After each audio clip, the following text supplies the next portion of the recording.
Hello दोस्तों, राधे राधे। कैसे हैं आप सभी लोग? एक बार कमेंट में ज़रूर से लिख दीजिएगा राधे राधे।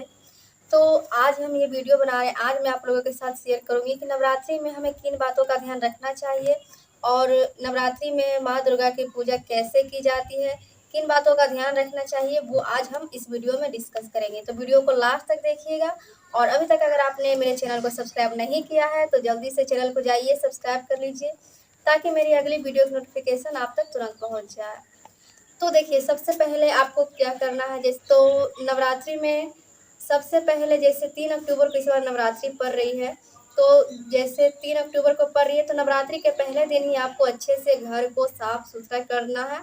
साफ सुथरे करके अच्छे से आपको अब पूजा के लिए तैयार होना है। अच्छे अच्छे कपड़े पहने, नए नए वस्त्र पहने, और हाँ, मुख्य द्वार पर स्वास्तिक जरूर बनाए, क्योंकि इस तरह से क्या होता है कि हम माता रानी का स्वागत करते हैं अपने घरों में। तो ये तो हो गई कुछ बातें कि सबसे पहले हमें नहा धोकर अच्छे से घर को साफ सुथरा कर देना है, स्वास्तिक बना देना है। तो सबसे पहले पूजा की शुरुआत करने के लिए नवरात्रि के पहले दिन घर को साफ सुथरा करके मुख्य द्वार पर स्वास्तिक बनाया है, और आम या अशोक के पत्तों का तोरण बनाकर आपको द्वार पर अच्छे से सजा देना है। जैसे हम चौखट पर लगाते हैं ना, वैसे ही आपको कर देना है। तो ये तो हो गई कि पूजा की शुरुआत।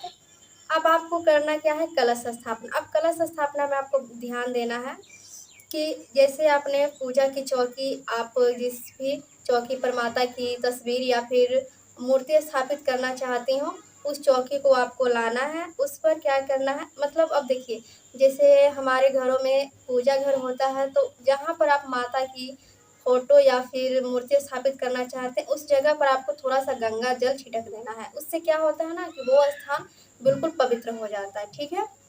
अब पूजा की चौकी पर लाल कपड़ा बिछाकर उस पर अष्टदल बनाए, मतलब आप वहां पर पूजा की चौकी पर लाल कपड़ा बिछा देना है आपको, और स्वास्तिक का चिन्ह बना देना है। ठीक है।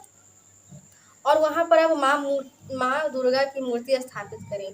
अब यहाँ पर आप माँ दुर्गा की मूर्ति या फिर माँ दुर्गा की तस्वीर स्थापित कर सकते हैं। ठीक है। अब इसके बाद कलश में पानी, गंगा जल, सिक्का, रोली, हल्दी गांठ, सुपारी डालकर कलश स्थापित करें। जैसे कलश में आपने पानी डाला, अब यहाँ पर देखिए, जैसे कई लोगों को डाउट होता है कि कलश हम मिट्टी का लें या फिर तांबे का। यहाँ पर आप कोई भी कलश इस्तेमाल कर सकते हैं, आपके पास जो भी हो आप वो इस्तेमाल करें। तो कलश के पानी में आपको क्या डालना है, मैंने भी सामग्री बताई आपको। सिक्का, रोली, हल्दी गांठ, सुपारी और गंगा जल, पानी जरूर डालें। ठीक है। अब देखिए, कलश जैसे हम स्थापित करते हैं तो कलश के पानी में आम के पत्तों का बहुत महत्व होता है। आम के पत्ते से चारों तरफ कलश के पानी में रख दें, और ऊपर से एक नारियल नारियल में कलावा जरूर बांधें, जिसे हम मौली कहते हैं। ऐसे ही जैसे हम किसी भी पूजा में नारियल को ऐसे नहीं चढ़ाना चाहिए, नारियल में ना कलावा जरूर बांध देना चाहिए। ठीक है। वो हो गई कलश स्थापना। तो इन बातों का आपको ध्यान रखना है। अब देखिए, हम पूजा विधि के बारे में जान लेते हैं। तो माँ दुर्गा की पूजा में हमेशा शुद्ध देसी घी का अखंड दीप जलाना चाहिए। और हाँ, अगर आप अखंड दीप, अखंड ज्योत जला रहे हो तो आपको ना अखंड ज्योत का बहुत अच्छे से ध्यान रखना है। वो 9 दिन बुझनी नहीं चाहिए, 9 दिन बिल्कुल अच्छे से जलनी चाहिए। उसमें हमेशा आप घी ऐड करें, और अखंड ज्योत का बिल्कुल अच्छे से ध्यान रखना है। आपको किसी न किसी एक सदस्य को जग कर बिल्कुल अच्छे से ध्यान रखना है, मतलब वो बूझनी नहीं चाहिए 9 दिन तक। ठीक है। अगर आप अखंड ज्योत नहीं जला रहे हो तो आप नॉर्मल जैसे पूजा करते हो घर में, कलश स्थापना की, और बस घी से दीपक जलाया और बस माता की आरती की, तो वैसे भी कर सकते हैं। ये तो मैंने बताया कि अगर आप अखंड ज्योत जलाते हो तो आपको ध्यान रखना है, 9 दिन बिल्कुल बूझनी नहीं चाहिए। ये बिल्कुल अशुभ माना जाता है फ्रेंड्स, इस बात का आपको बिल्कुल ध्यान रखना है। अब देखिए, आप माँ को जैसे आपने नॉर्मल भी अगर आप पूजा करते हैं, जैसे नवरात्रि में विशेष करके, तो नवरात्रि में कम से कम आपको ना माँ को श्रृंगार का सामान जरूर चढ़ाना चाहिए। अगर आप सुहागिन महिला हैं तो आपको माता को 16 श्रृंगार चढ़ानी चाहिए।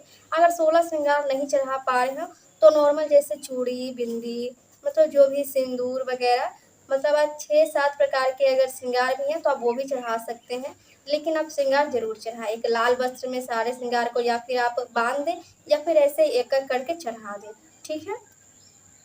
और बस माता को सारे चढ़ाकर लाल पुष्प अर्पित करें। और हाँ फ्रेंड, देखिए, माता को सबसे ज़्यादा पसंद क्या है, लाल फूल मतलब माता को ना लाल कपड़े, लाल रंग बहुत ज़्यादा पसंद है, लाल रंग के कपड़े, लाल पुष्प आप वो सब अर्पित कर सकते हैं। तो इन बातों का आपको ध्यान रखना है।